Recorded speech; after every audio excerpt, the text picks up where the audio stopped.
Assalamualaikum warahmatullahi wabarakatuh.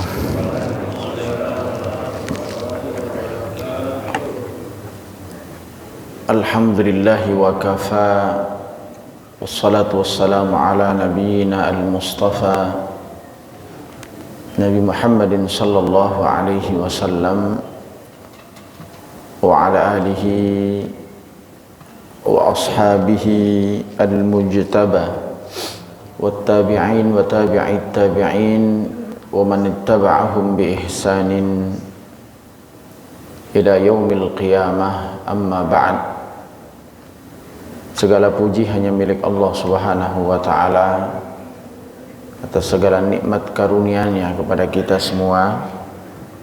Salawat teriring salam semoga tercurah limpahkan selalu kepada manusia terbaik, teladan bagi orang-orang yang beriman, tambatan hati bagi mereka yang menambahkan cinta ilahi Rabbi yang abadi, yaitu Nabi kita Nabi Muhammad sallallahu alaihi wasallam, khatamul anbiya.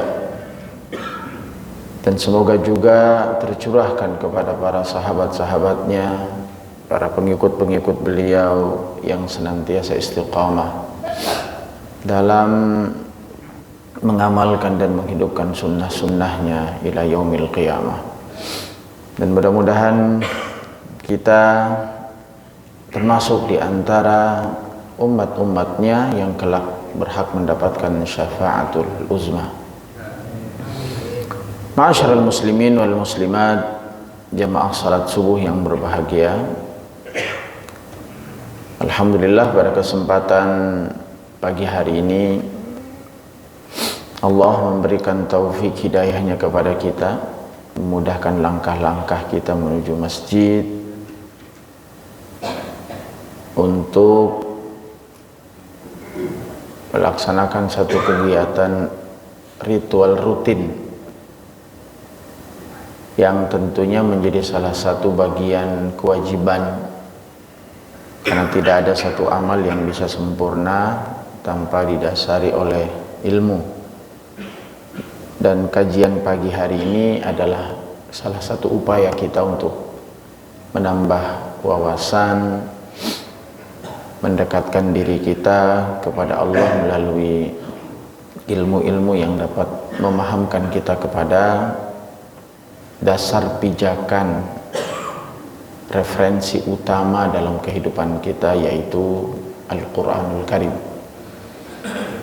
Pada kesempatan pagi hari ini insyaallah kita akan melanjutkan kajian kita masih dalam surah An-Nazi'at, maka silakan dibuka.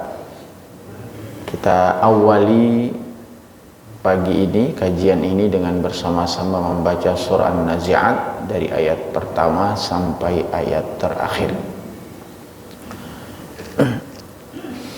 A'udzu billahi minasy syaithanir rajim. Bismillahirrahmanirrahim.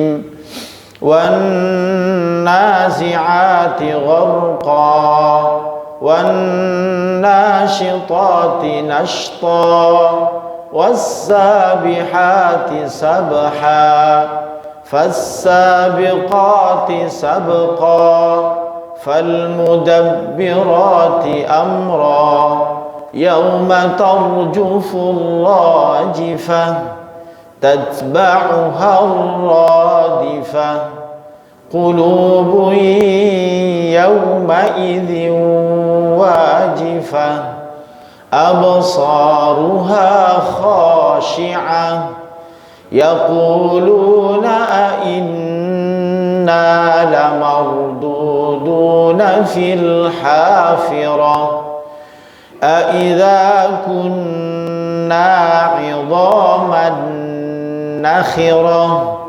قالوا تلك إذا كرة خاسرة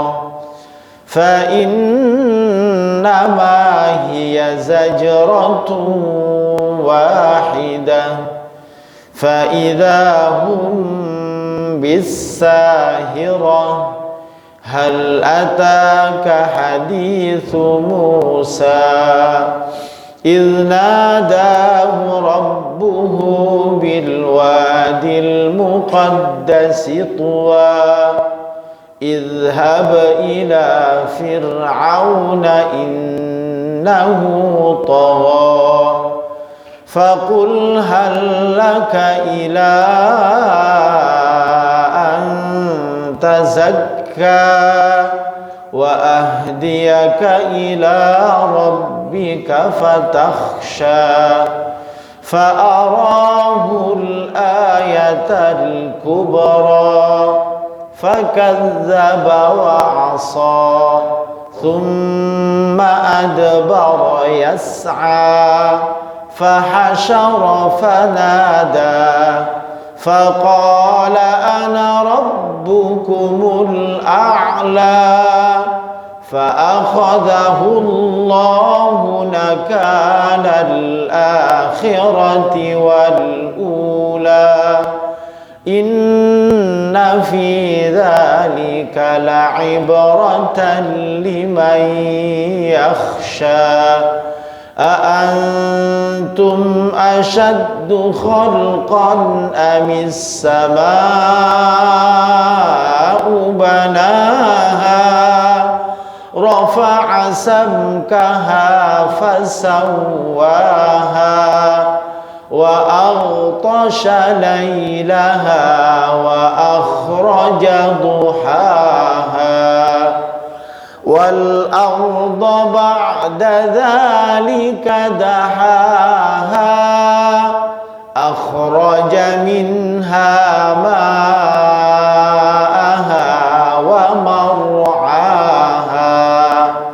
والجبال أرساها متاعا لكم ولأنعامكم فإذا جاءت الطامة الكبرى يوم يتذكر الإنسان ما سعى وبرزت الجحيم لمن يرى فأما من طغى وآثر الحياة الدنيا فإن الجحيم هي المأوى وأما من خاف مقام ربه ونهى النفس عن الهوى فإن الجنة هي المأوى يسألونك عن الساعة أيان مرساها فيم أنت من ذكراها إلى ربك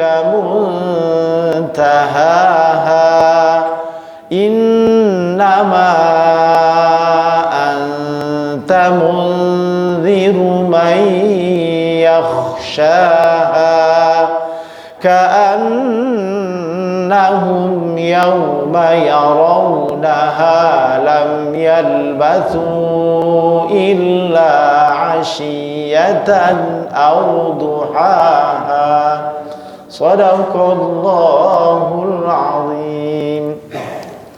Ma'asyiral muslimin rahimani wa rahimakumullah.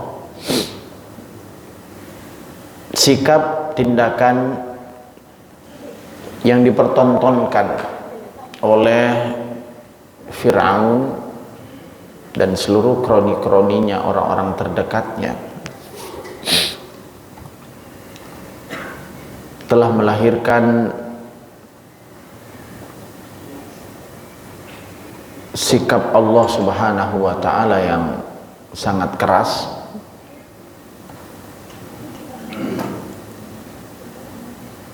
berupa azab Allah Subhanahu wa ta'ala untuknya baik di dunia maupun di akhirat. Azab-azab yang Allah berikan kepadanya itu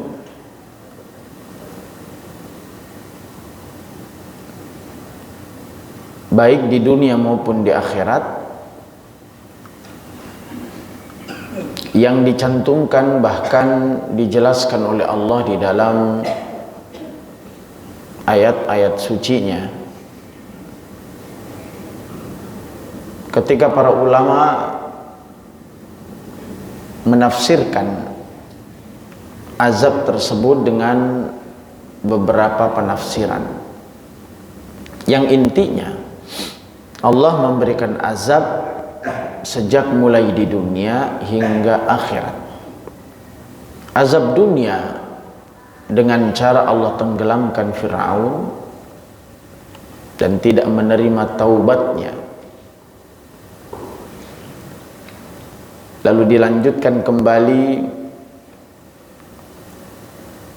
dengan azab kuburnya saat neraka diperlihatkan kepadanya di waktu pagi dan di waktu petang. An-naru yu'raduna 'alaiha ghuduwwan wa 'ashiyya. Bahkan sampai kemudian Allah Subhanahu wa taala pun nanti di akhirat tidak cukupkan baginya azab di dunianya dan juga azab di kuburnya. Akan tetapi Allah akan memberikan kembali azab yang pedih, azab yang paripurna, berupa azab di akhirat nanti, sebagaimana yang tercantum di dalam surah Ghafir ayat yang ke-46, bahwa yauma taqumus sa'atu adkhilu ala fir'auna asyaddal 'adzab. Dan pada hari kiamat nanti, lalu kepada para malaikat Allah perintahkan, masukkanlah Fir'aun dan seluruh kaum-kaumnya ke dalam azab yang sangat keras. Dari beberapa paparan-paparan inilah maka kita dapat memahami pembangkangan yang dilakukan oleh Fir'aun itu sudah melampaui batas, hingga Allah Subhanahu wa ta'ala pun memberikan ganjaran azab yang sangat dahsyat kepada Fir'aun dan seluruh kaum-kaum yang mengikuti Fir'aun. Dari paparan-paparan apa yang kita sampaikan, banyak hal yang dapat kita petik. Karena itu Allah Subhanahu wa taala menyebutkan di dalam surah An-Nazi'at ya ayat yang ke-26 sebagai bentuk lanjutan dari keterangan-keterangan kisah Fir'aun itu dengan kalimat inna fi dzalika la'ibratan liman yakhsha. Sesungguhnya pada yang demikian itu la'ibratan, terdapat pelajaran, ibrah, liman yakhsha, bagi orang-orang yang memiliki rasa takut.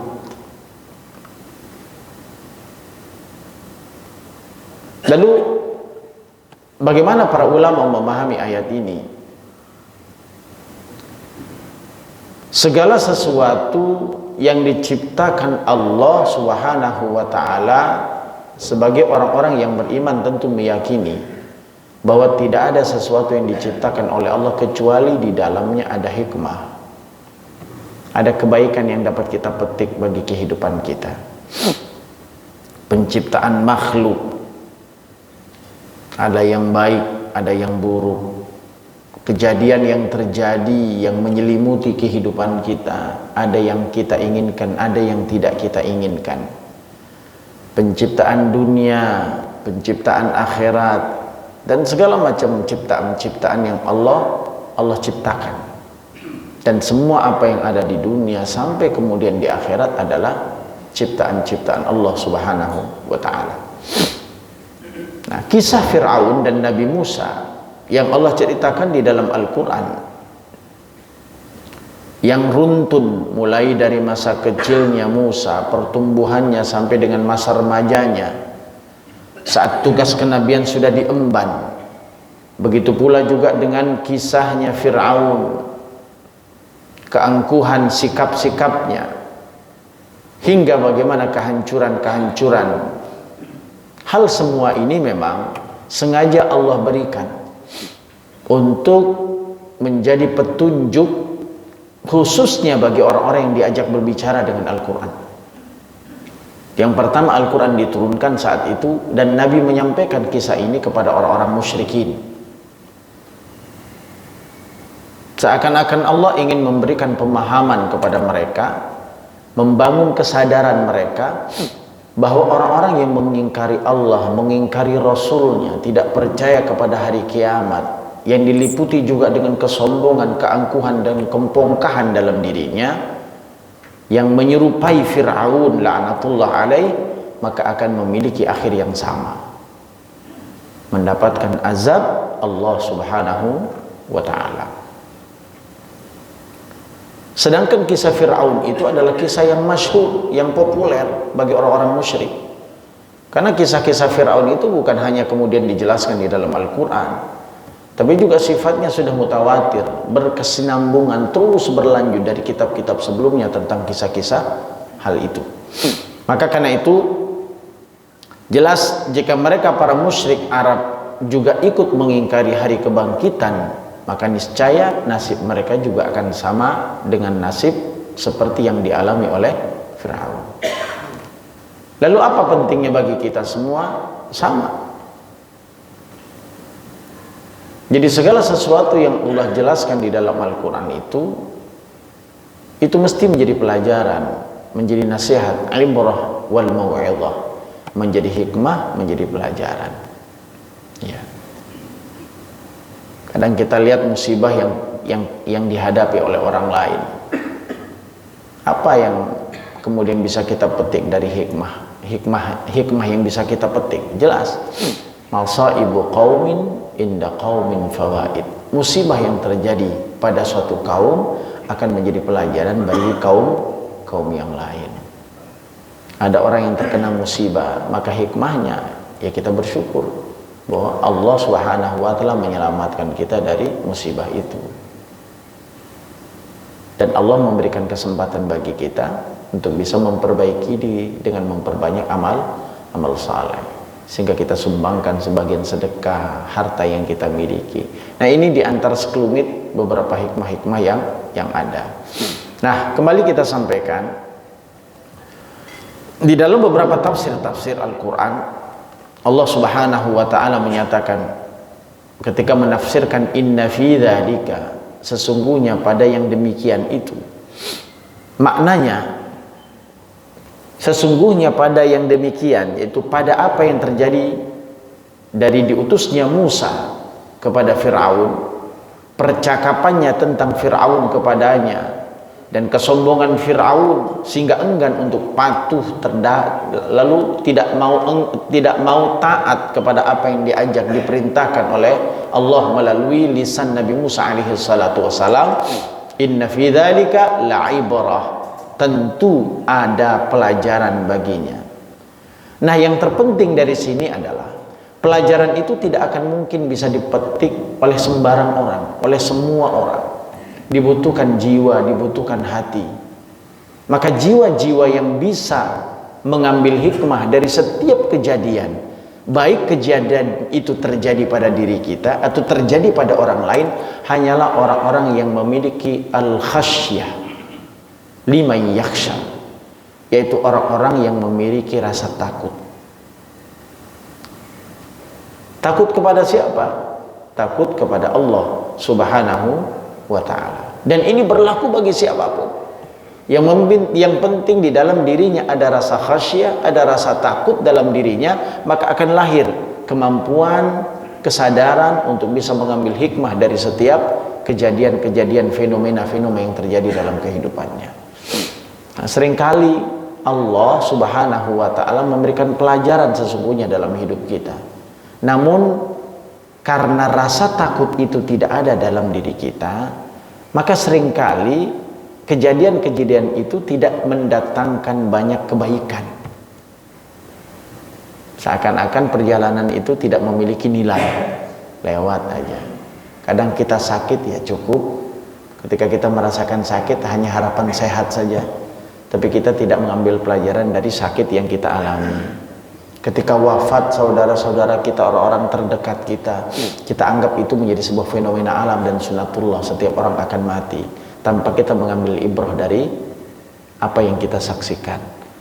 Padahal ketika kita mengingat tentang kematian, menyaksikan kematian, maka akan melahirkan banyak hal sesungguhnya bagi orang-orang yang memiliki rasa takut itu. Sebagaimana yang disebutkan oleh Imam Ad-Daqqa di dalam Tadhkirah yang dikutip oleh Imam Al-Qurtubi, beliau mengatakan, man aktsara min dzikril mauti ukrima bi thalathati asya. Barang siapa yang mengingat kematian, melihat kematian lalu mengambil pelajaran dari kematian itu, maka akan melahirkan 3 hal yang itu menjadi hadiah dari Allah Subhanahu wa taala untuknya. Apa itu? Ukrima bi thalatha. Yang pertama itu adalah ta'jilut taubah, maka dia akan menyegerakan diri untuk bertaubat kepada Allah Subhanahu wa taala. Lah bagaimana enggak, Pak? Kalau kita sadar kematian itu sudah dekat, di ambang pintu, bahkan tidak ada sesuatu yang paling dekat dalam kehidupan kita kecuali kematian kita, maka kita nggak akan berlama-lama dalam maksiat itu, kecuali kita akan datang kepada Allah, bersimpuh di hadapan Allah, bertaubat, mengakui segala kesalahan-kesalahan masa lalu yang kita lakukan. Yang kedua, orang-orang yang selalu mengingat kematian dan bisa belajar mengambil hikmah dari setiap kematian itu, maka akan melahirkan qanaatul qalbi, orang-orang yang selalu merasa berkecukupan. Hatinya itu selalu merasa kaya. Sebesar apapun nikmat yang dia terima, maka dia merasa cukup dengan apa yang Allah berikan. Ini kadang sulit. Nah, kalau sudah kematian, bisa bayangkan, Pak, ada yang kemudian berkata kalau udah kematian itu datang, maka siapapun dia, apapun dia, profesi apapun dia, sekaya apapun dia, akan sama. Setiap orang hanya akan membawa kain kafannya untuk masuk ke dalam kuburnya. Mobil yang mewah tidak akan dibawa, jabatan yang tinggi hanya sebutan saja, teman yang banyak pun akan hilang. Maka tidak ada yang bisa kita bawa kecuali kain kafan dan bermodalkan amal saleh kita sendiri. Baru kemudian yang ketiga, kalau orang selalu mengingat kematian setiap hari, setiap waktu itu, maka akan melahirkan nasyatul ibadah, semangat motivasi untuk ibadah. Nah, kalau matinya besok, ya kita yakin, Pak. Kalau yakin setiap orang sudah diinformasikan tentang kematiannya kapan, matinya hari ini, hari Sabtu jam 9. Nggak kebayang di masjid penuh. Habis sholat subuh nggak mau pulang, Pak, iktikaf, baca Quran, jam 9 mati. Ini kan rahasia sebenarnya. Jadi mengingat kematian itu akan melahirkan banyak kebaikan. Nah, kembali, maka ibrah-ibrah, hikmah-hikmah dari semua perjalanan-perjalanan. Nah, salah satu syaratnya itu adalah menumbuhkan rasa takut itu. Maka siapa saja yang memiliki rasa takut kepada Allah dan merenungi apa-apa yang terjadi pada kisah-kisah yang berlalu, baik kisah itu terkait dengan diri kita maupun kisah yang dicontohkan oleh Allah Subhanahu wa taala di dalam ayat suci Al-Qur'an, termasuk kisah Nabi Musa dan Fir'aun dan akhir yang terjadi pada mereka berdua, maka pasti dia akan mengambil pelajaran dan mengambil ibrah, sehingga ia akan menempuh jalan para rasul dan meninggalkan jalan-jalan orang-orang yang dibenci oleh Allah Subhanahu wa taala. Maka PR pertama, memupuk rasa takut kepada Allah Subhanahu wa taala itu penting. Karena ternyata rasa takut itu tidak mudah untuk masuk ke dalam diri kita. Mesti dilatih terus, mesti dilatih terus, mesti dilatih terus. Dan banyak proses yang harus kita lalui dalam kehidupan kita sehingga rasa takut itu betul-betul akan lahir. Ya. Pernahkah kemudian kita tersadar bahwa lancangnya kita dalam melakukan hal-hal yang dilarang oleh agama meninggalkan perintah-perintah agama dalam kehidupan kita, meremehkan ajaran-ajaran agama.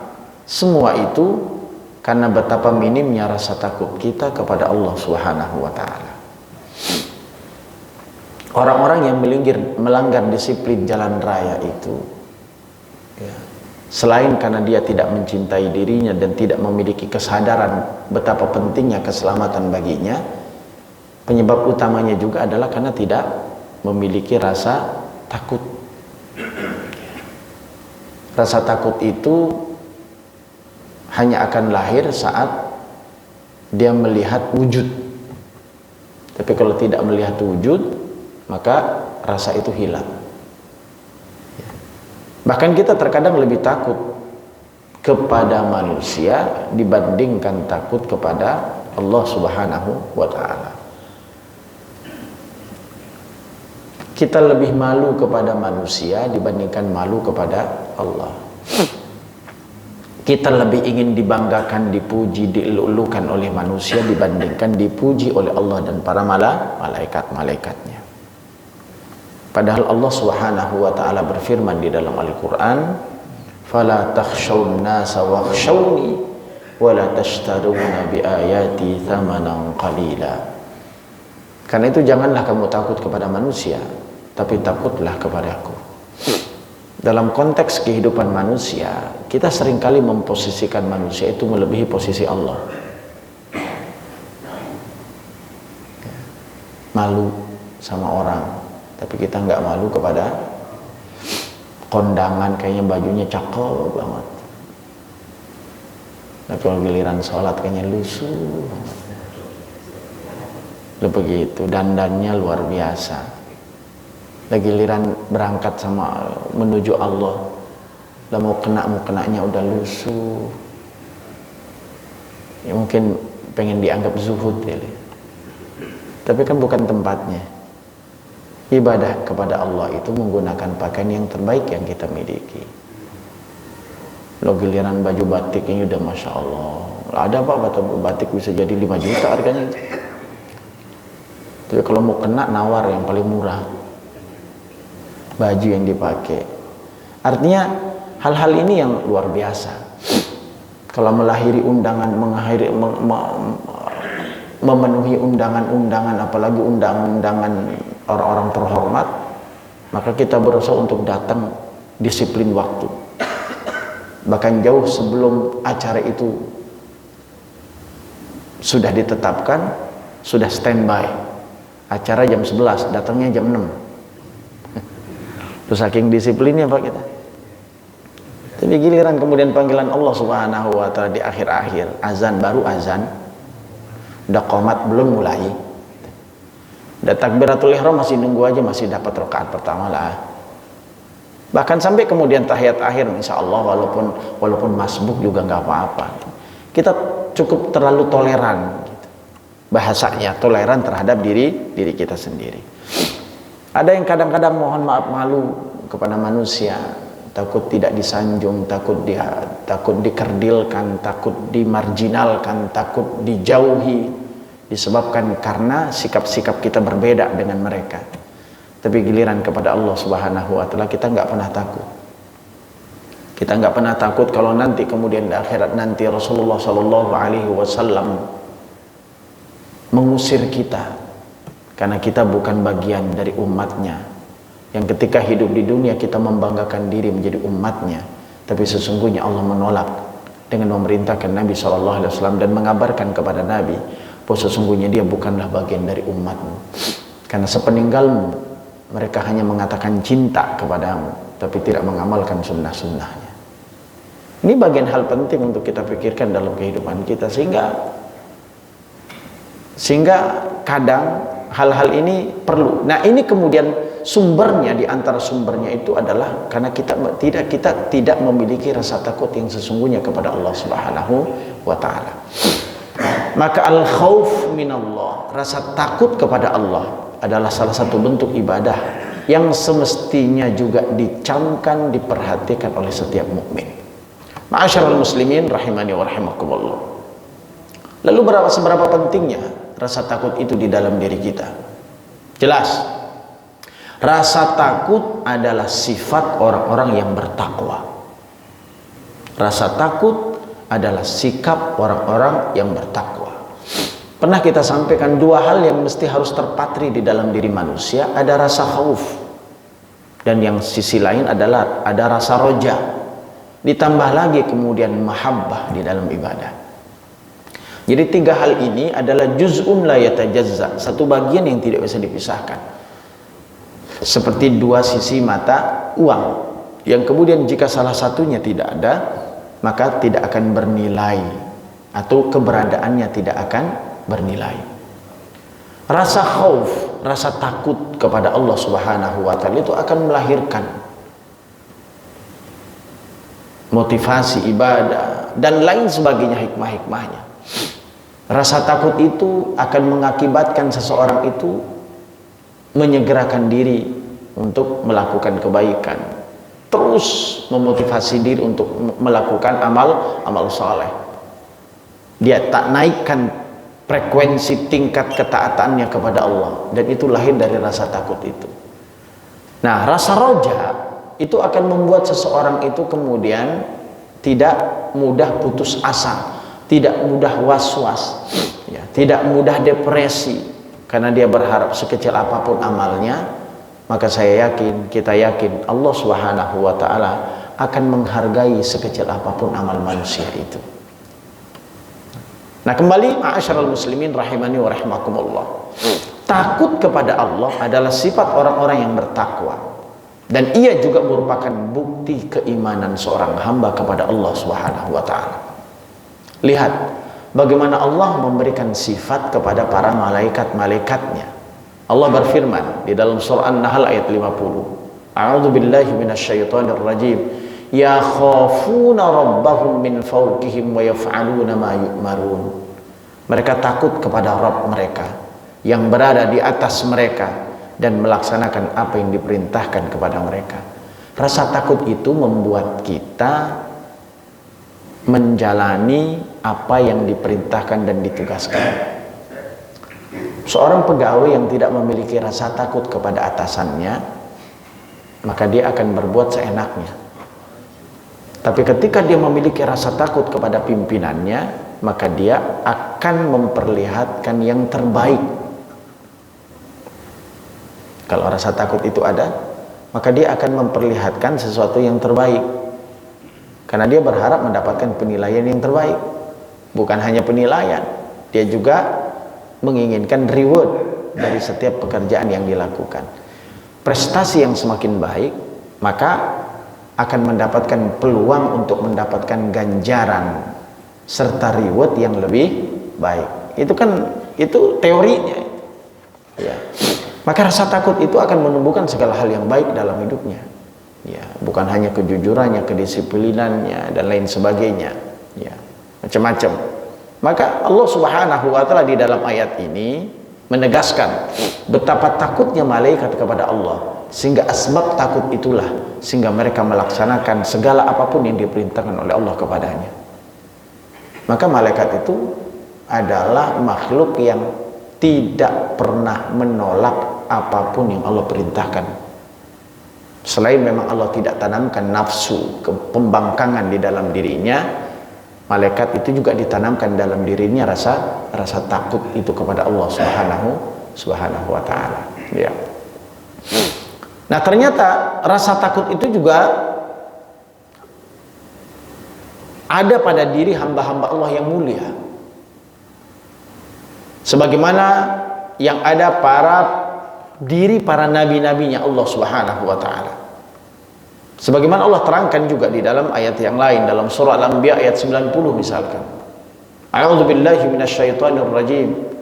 Fastajabna lahu wa wahabna lahu Yahya wa aslahna lahu zawjahu innahum kanu yusari'una fil khairat wa yad'unana raghaban wa rahaba wa kanu lana khashi'in.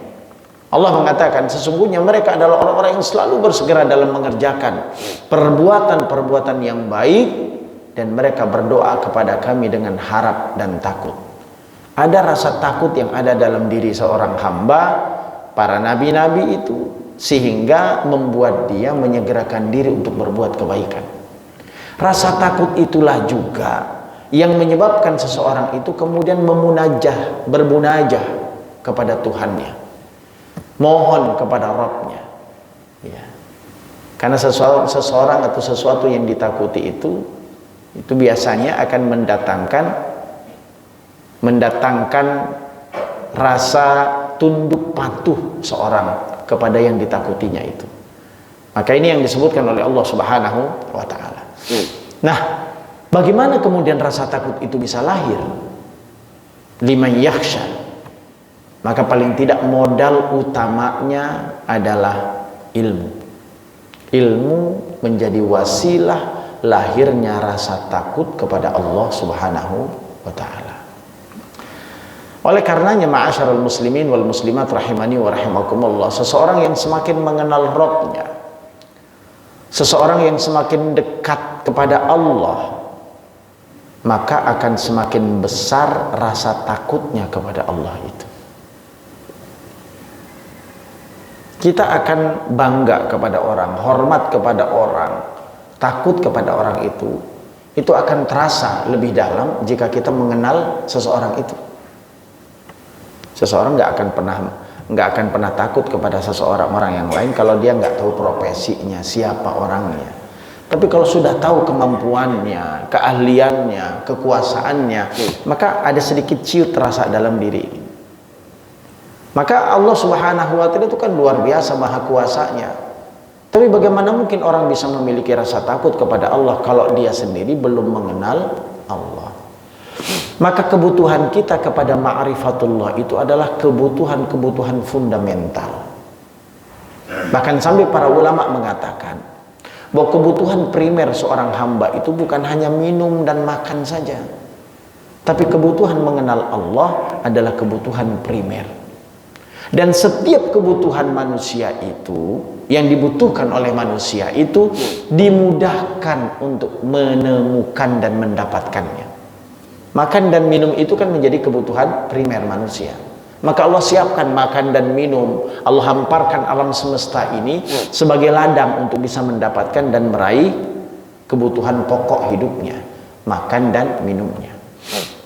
Mengenal Allah juga, kata para ulama, Allah juga bukakan pintunya untuk bisa mengenal Allah jauh lebih dekat. Paling tidak melalui ayat-ayat kauniyahnya dan ayat-ayat qauliyahnya. Di dalam setiap ayat-ayat yang kita baca, mesti Allah perkenalkan dirinya kepada seorang hamba. Maka barang siapa yang ingin mengenal Allah Subhanahu wa Ta'ala, salah satu caranya adalah dengan memperbanyak membaca ayat-ayat Allah. Allah akan jelaskan di sini siapa sesungguhnya Tuhan itu, siapa sesungguhnya dirinya melalui ayat-ayat qauliyah. Kalau ingin mengenal Allah, maka kenali Allah dari ayat-ayat kauniyah yang Allah hamparkan alam semesta ini. Seringkali manusia itu sombong, angkuh, takabur, pongkah dalam kehidupannya karena dia tidak melihat sisi lain dari ciptaan Allah Subhanahu wa Ta'ala. Maka nanti setelah ayat ini Allah berikan satu teguran keras kepada manusia, sehingga manusia jangan sombong, jangan pongkah. Karena sesungguhnya setiap orang yang diciptakan oleh Allah itu tidak ada yang sempurna, meski punya kekurangan. Kalau sudah sombong, maka lihat orang-orang yang lebih tinggi derajatnya dibandingkan kita. Tuh. Oh, ternyata masih ada yang lebih tinggi. Fawqa dhi kulli ilmin alim. Di atas orang yang berilmu itu mesti ada orang yang berilmu. Maka kalau sudah mulai rasa sombong itu, coba lihat di sekeliling kita, ada nggak orang-orang yang memiliki kelebihan dibandingkan kita? Tapi kalau ingin syukur, jangan lihat orang yang lebih, tapi lihat orang yang lebih rendah dibandingkan kita. Terkait dengan harta, ya kalau kita pengen syukur kepada Allah Subhanahu wa Ta'ala, maka lihat, undur ila man huwa asfala minkum wala tanduru ila man huwa fawqakum fahuwa ajdaru an la tazdaru ni'matallahi alaikum, kata Rasulullah. Lihat kepada orang-orang yang lebih rendah dibandingkanmu, ya, jangan lihat kepada orang yang lebih tinggi harta kekayaannya. Dan itulah cara agar membuat engkau selalu merasa cukup dengan apa yang kau miliki. Nih jangan dibalik, Pak. Ya, kalau orang punya ilmu, punya kemampuan, maka lihat orang yang lebih tinggi agar kita termotivasi, sekaligus juga merasa bahwa kita bukanlah segala-galanya. Tapi kalau urusan harta, lihat orang yang lebih rendah, jangan lihat yang lebih tinggi. Kalau kita lihat yang lebih tinggi, nggak akan pernah syukur kita dengan apa yang kita miliki. Jangan dibalik, Pak. Kalau melihat harta, lihat yang lebih tinggi. Meskipun ada dalil Nabi bahwa seseorang itu boleh iri terhadap dua golongan. Satu, golongan orang kaya, dengan kekayaannya dia berbagi. Yang kedua, orang yang memiliki ilmu, dengan ilmunya juga dia bisa berdakwah, bisa menyampaikan ilmunya, bisa memberikan petunjuk kepada orang lain. Tapi di hal-hal yang lain, kata Nabi Shallallahu Alaihi Wasallam, maka lihat hal ini. Maka kesombongan itu timbul biasanya karena dua hal itu, dan itu menjadi ciri-cirinya. Gomtul haqqi, orang-orang yang kemudian menolak kebenaran, dan yang kedua adalah menganggap remeh orang lain. Maka kalau itu ada dalam diri kita, berarti itu sudah sombong. Ciri-cirinya dua tuh. Satu, ogah nerima kebenaran. Ya. Yang kedua adalah menganggap orang lain lebih rendah. Ya. Nah, kalau itu sudah ada dalam diri kita, menganggap orang kecil, menganggap orang lebih hina dibandingkan kita, maka ini potensial betul. Dan ini jalan menuju sebuah kesombongan itu. Kembali ma'asyiral muslimin rahimani wa rahimakumullah. Semakin besar rasa takut kita kepada Allah Subhanahu wa taala, ya, maka rasa takut itu akan tumbuh besar, dan semakin membesar itu jika seandainya faktor-faktor rasa mengenal Allah semakin tinggi, lalu kemudian kepada Allah juga semakin dekat, maka itu menjadi wasilah rasa takut itu akan lebih besar dalam diri kita semua. Dan kalau sudah rasa takut itu menyelinap dalam diri kita kepada Allah Subhanahu wa taala, maka frekuensi ibadah, tingkat ibadah, amal soleh kita juga akan semakin meningkat. Lihat bagaimana Nabi Shallallahu Alaihi Wasallam pernah menyatakan dalam sebuah hadisnya. Beliau mengatakan suatu hari Rasulullah Shallallahu Alaihi Wasallam pernah melakukan satu perkara, kemudian beliau mengambil keringanan, mengambil rukhsah. Rukhsah itu berarti keringanan dari pilihan-pilihan yang ada. Contoh misalkan kita musafir, maka ketika musafir dalam jarak tertentu, ya, dalam keadaan yang tidak aman dan lain sebagainya, maka sholat yang tadinya sempurna boleh dikosor, boleh dikurangi jumlahnya, boleh dikumpulkan dalam satu waktu. Maka ini disebut dengan rukhsah. Orang yang bepergian dalam jarak yang cukup jauh dalam keadaan berpuasa, maka dia pun boleh berbuka untuk tidak berpuasa, karena itu bagian dari sebuah keringanan. Maka Rasulullah Shallallahu Alaihi Wasallam pernah mengambil hal tersebut. Lalu sampailah berita itu kepada para sahabat-sahabat beliau, yang tampaknya sahabat-sahabat beliau itu tidak menyukai, bahkan kemudian menjauhkan diri dari perkara tersebut. Jadi dia nggak mau ngambil rukhsah nih sahabat-sahabat Nabi. Jadi seakan-akan rukhsah itu menyepelekan urusan perintah Allah. Bisa dipahami ya? Kak, saya mau sempurna aja, nggak mau ngambil rukhsahnya Allah. Padahal Nabi mengambil rukhsah. Contoh, maka sahabat tidak mengikuti itu. Ya. Suatu hari dalam satu hal-hal tertentu, tampak seakan-akan mereka tidak menyukainya. Jadi mereka itu punya patokan, kalau sempurna itulah yang sempurna ibadahnya. Nah, keadaan itu sampai kepada beliau. Maka Nabi SAW kemudian langsung berdiri dan berpidato di hadapan para sahabat-sahabatnya. Faqama khatiban faqal. Lalu beliau berdiri, lalu beliau berkhutbah di hadapan sahabat-sahabatnya, lalu berkata, ma balu rijalin balaghahum anni amrun tarakhastu fihi fakarahum wa tanazzahu anhu fa wallah la ana a'lamuhum billahi wa ashadduhum lahu khasyah. Sampai kemudian Nabi SAW mengatakan ketika beliau berkhutbah itu, di dalam khutbah beliau saat beliau berdiri mengatakan, Kenapa orang-orang yang sampai kepada mereka suatu perkara dari diriku di mana aku melakukan keringanan di dalamnya, lalu mereka tidak menyukai dan menjauhkan diri darinya? Demi Allah, kata Nabi, sungguh aku lebih mengetahui Allah dan lebih takut kepadanya daripada mereka. Artinya Allah itu memiliki rasa takut lebih melebihi rasa takut para sahabat-sahabat. Dan apa yang dilakukan oleh Nabi itu, mengambil rukhsah itu bukan berarti Nabi nggak takut sama Allah. Rasul itu lebih takut kepada Allah. Tapi rukhsah yang dilakukan oleh Nabi itu adalah bagian dari kemudahan yang diberikan oleh Allah kepadanya. Nah, titik beratnya adalah pada khasyah. Kata betapa Nabi mengatakan, aku lebih mengetahui Allah dan aku lebih takut kepada Allah. Jadi sejauh mana pengetahuan seseorang kepada Allahnya, maka sejauh itu pula rasa takut itu akan timbul dalam dirinya. Orang yang melanggar azab Allah, melanggar perintah Allah, tidak mau taat kepada Allah, mengabaikan perintah-perintah Allah Subhanahu wa taala itu, karena bisa jadi penyebabnya adalah belum ma'rifah, belum mengenal, belum begitu dalam mengenal Allah.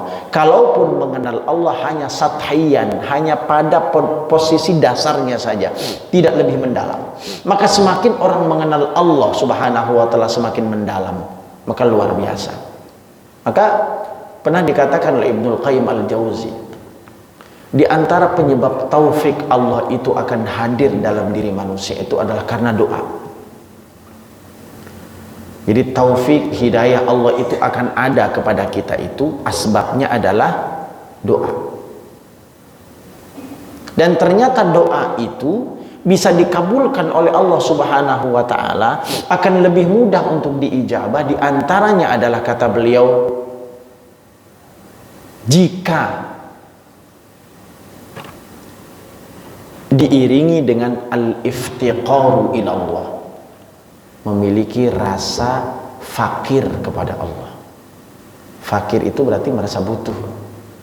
Pernah nggak kemudian kita evaluasi, kok doa kita nggak diterima ya? Karena bisa jadi di dalam untayan-untayan doa itu tidak ada iftiqar ilallah. Kita tidak punya ketundukan yang optimal. Kita tidak memiliki kebutuhan yang sempurna. Doa hanya sekedar sebagai munajat. Doa hanya sekedar sebagai pelampias kebutuhan.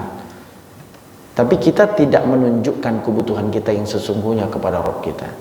Dan kata Ibnul Qayyim al-Jauzi, coba perbaiki rasa butuhnya kita kepada Allah itu, maka itulah yang akan menjadi kunci doa itu bisa diijabah.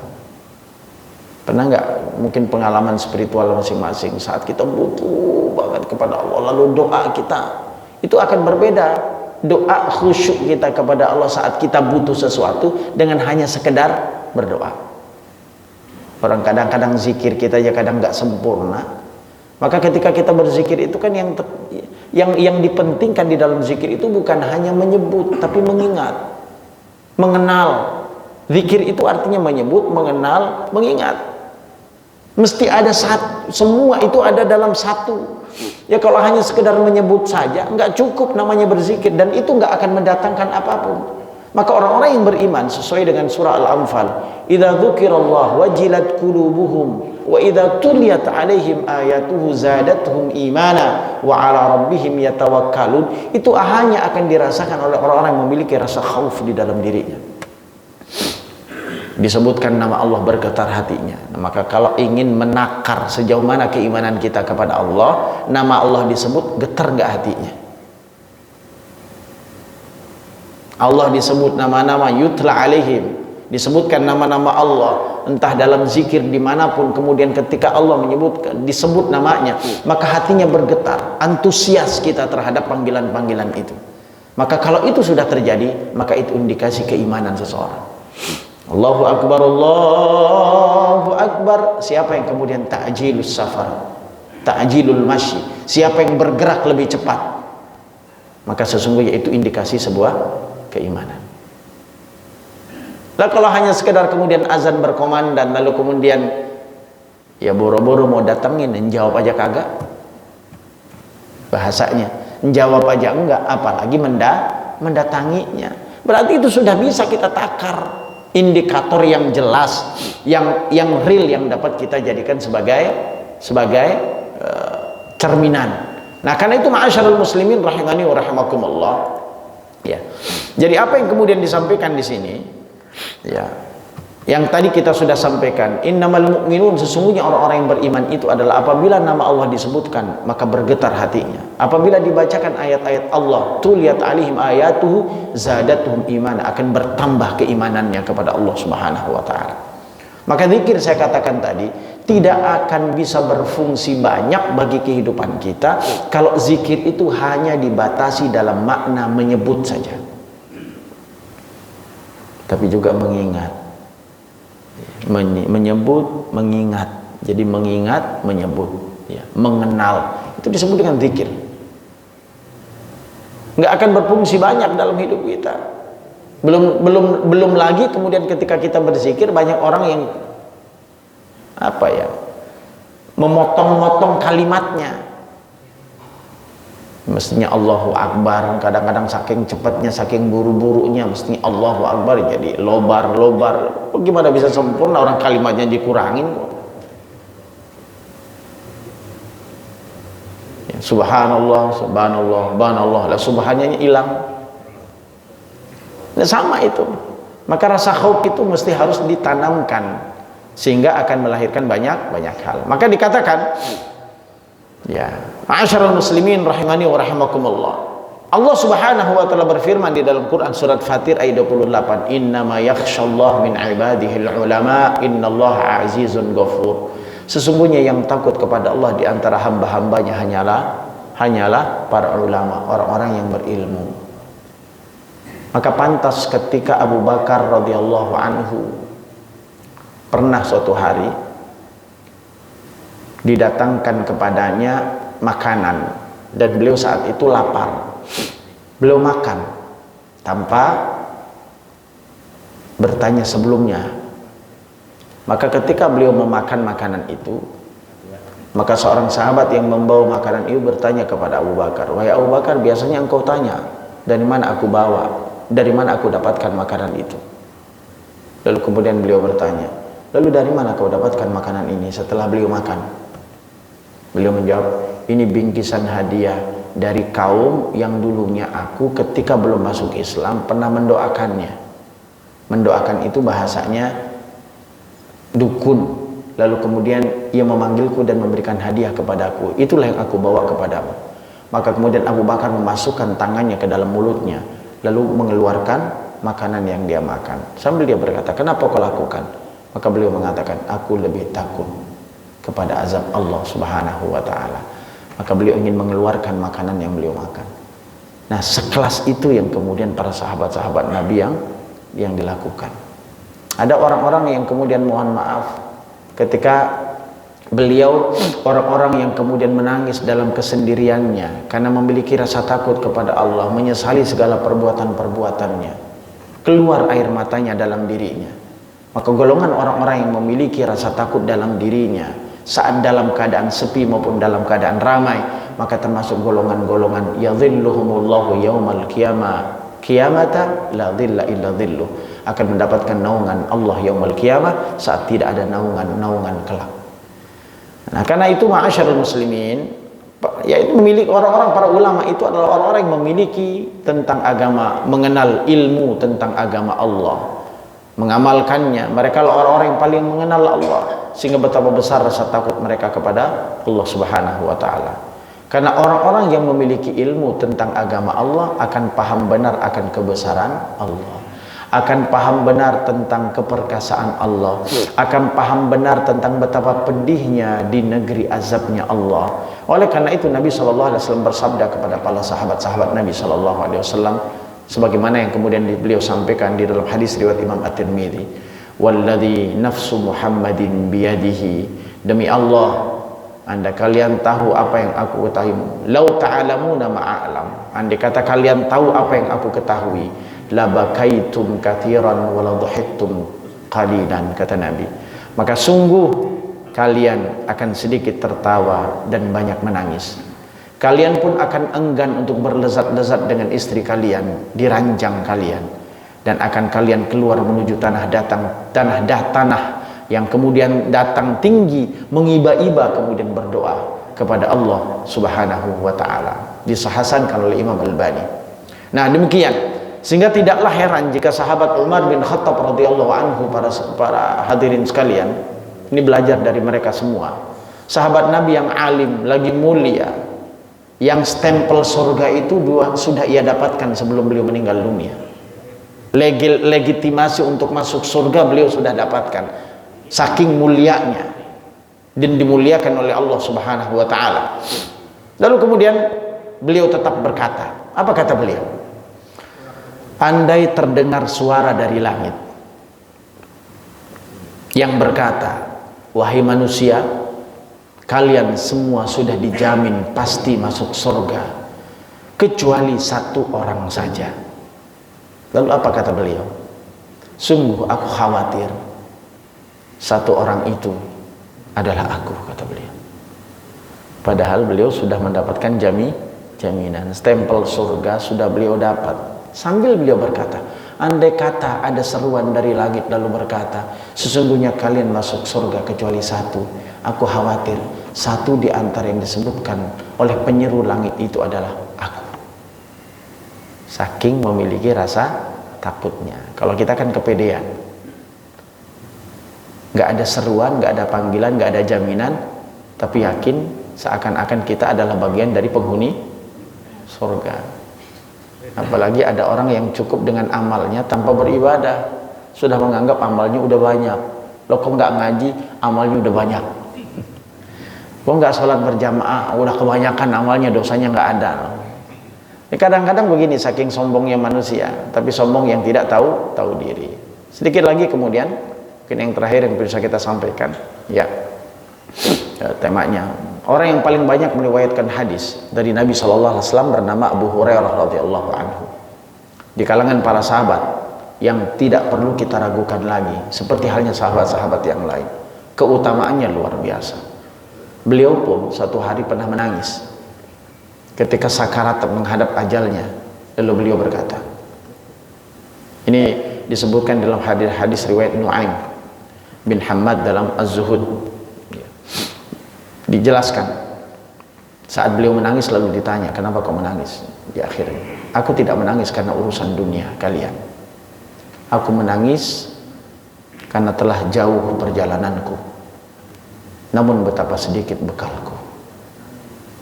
Sungguh, kata beliau, kelak aku akan berakhir di surga atau neraka, dan aku tidak mengetahui mana yang diberikan kepadaku di antara keduanya, surga atau neraka.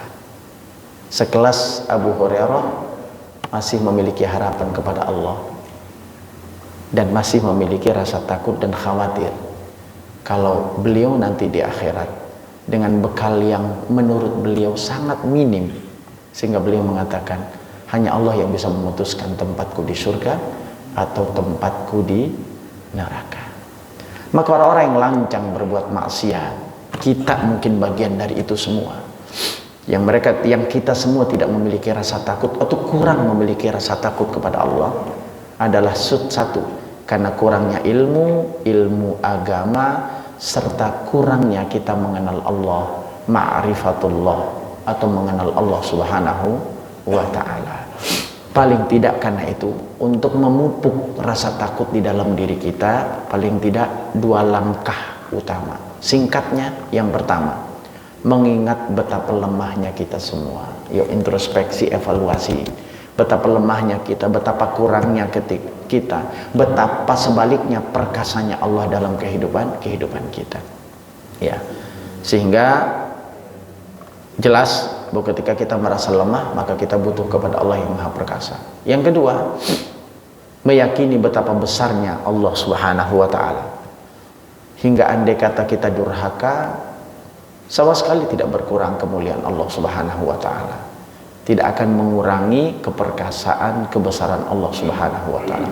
Maka dengan hal tersebut, karena itu tentu mudah-mudahan rasa takut itu akan timbul, dan dengan rasa takut itu kita akan termotivasi untuk mengambil ibrah dari setiap perjalanan-perjalanan kehidupan manusia, termasuk orang-orang sebelum kita, bagaimana Allah memuliakan mereka dan bagaimana juga Allah mengazab mereka. Mudah-mudahan dengan demikian rasa kepongkahan, kesombongan, merasa tinggi hati akan hilang dalam diri kita.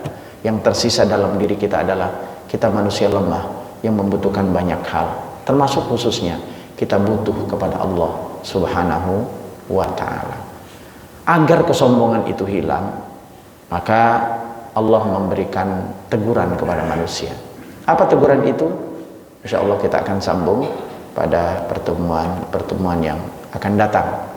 Semoga apa yang kami sampaikan dalam kesempatan yang singkat ini sederhana, tapi mudah-mudahan ada hal yang bisa kita petik yang menjadi oleh-oleh, menjadi bahan evaluasi bagi kita semua dalam mengarungi kehidupan dunia hingga berakhir nanti kepada Allah Subhanahu wa ta'ala, menjadi orang-orang yang dibaluti rasa khasyah, rasa takut, sehingga termotivasi untuk terus menambah, mengevaluasi tingkat frekuensi amal, ketaatan dan kesolehan kita kepada Allah Subhanahu wa ta'ala. Nas'alallahul hidayah wat taufiq wal inayah. Subhanakallahumma wa bihamdik, asyhadu an la ilaha illa anta, astaghfiruka wa atubu ilaik. Assalamualaikum warahmatullahi wabarakatuh.